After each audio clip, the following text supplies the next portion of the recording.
Ассалаумағалейкум ағайын. Ұлыстың ұлы күні құтты болсын. Эфирде ұлттық арна жаңалықтары. Бұл жыл біреулерге қолайлы болғанмен, енді біреулерге қолайсыз болуда. Мәдениет жаңалықтарынан бастасақ. Жаңа жылдан кейін әншілерге фонограммамен ән салуға болмайды дегенде естіген әншілер енді өздерінің минусовкаларын таппай жүр екен. Саяси жаңалықтар. Жаңа жылдан кейін зейнетақының бағасы 2 есе артады деген естіген студенттер біз қашан қартаямыз деп асығуда. Алақай, оқу жылы аяқталып келеді. Қызықтың бәрі әлі алда. Ұлттық бірыңғай тестілеу басталды.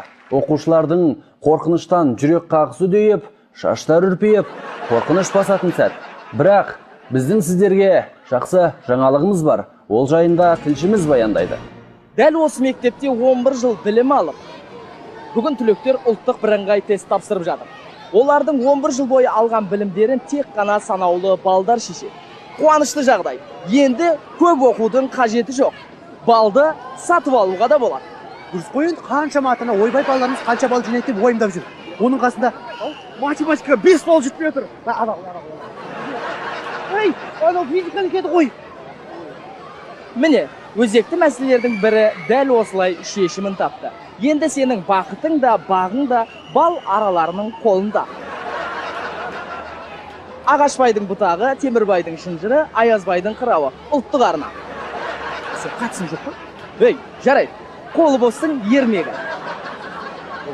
Тағы да баспана дауы. Мемлекет сыйға берген үйде 4 күн тұрып, сол үйінен айырылып қалған қарт шағымын айтып, арнамызға хабарласқан болатын. Қаңғыбастың күйін кешкен қарттың тағдыры енді не болмақ?